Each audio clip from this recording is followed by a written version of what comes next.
In the last year, 5 people were released from state prisons with child trafficking charges, and there are currently 38 people serving their sentence out, and 32 of them are eligible for parole right now as we speak.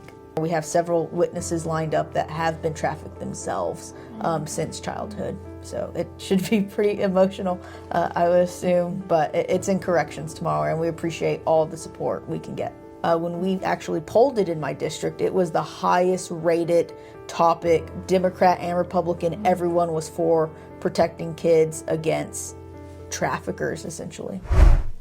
Hola queridos líderes del mundo hispano, el día de hoy nos acompaña la representante Denise Villalobos y vamos a tener esta entrevista en inglés. Representative Denise Villalobos, please tell us, we know you've been working very hard for the well-being of all the constituents from Corpus Christi, from the state of Texas, so can you tell us a little bit more about the important bill that you're going to have tomorrow, because we know you've been working so hard for it. Yes, of course. So our big bill has a hearing tomorrow in corrections. It is any criminal convicted of trafficking children in Texas should never be eligible for parole. Currently, the minimum sentencing for a person that traffics kids is 25 years, and they're eligible for parole after serving 12 years, and that's not okay. In the last year, 5 people were released from state prisons with child trafficking charges, and there are currently 38 people serving their sentence out, and 32 of them are eligible for parole right now as we speak.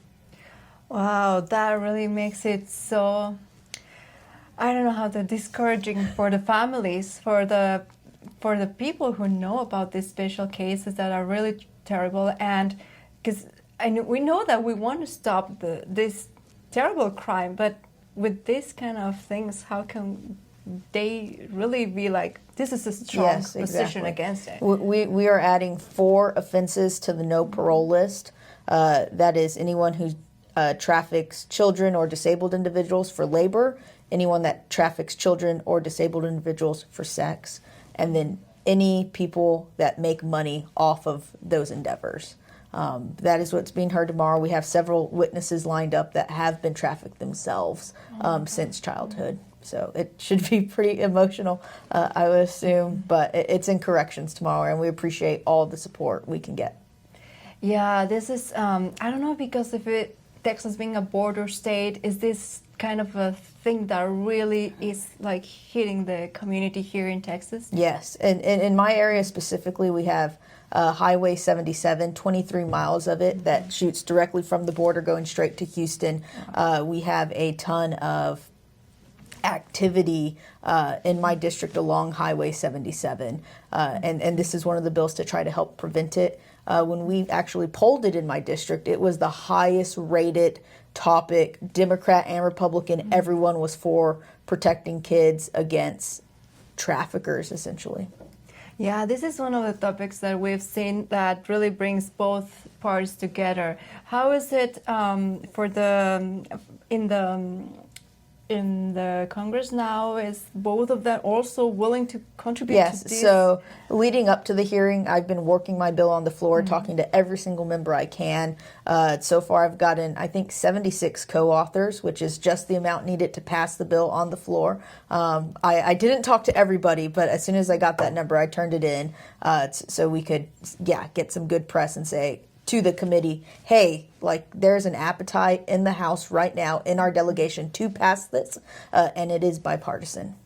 This is really amazing and really inspiring for the future generations, because we know this is a crime that is hindering like a lot of communities, not only in the U.S. but also around the world, and that you are doing this hard work to make it really clear what's the statement against this crime. I think this is really a big step forward to eliminating this. In the community where you are, how big is this problem? Is this really something that really affects like all the community, or is just like something you have the conscience about it? Any child that is trafficked in my community or in the state of Texas is one too many. And we need to do our best to stop, especially repeat offenders, from getting paroled from their initial sentence and going out and doing it again. And I would do everything in my power to try to prevent that. Thank you, Representative. We really value so much the strength and the commitment you have for this. So we really look forward for what's going to come out of this hard work that you've been doing. Thank you so much. Gracias por suscribirse y darle like al video. Los esperamos en la próxima entrevista.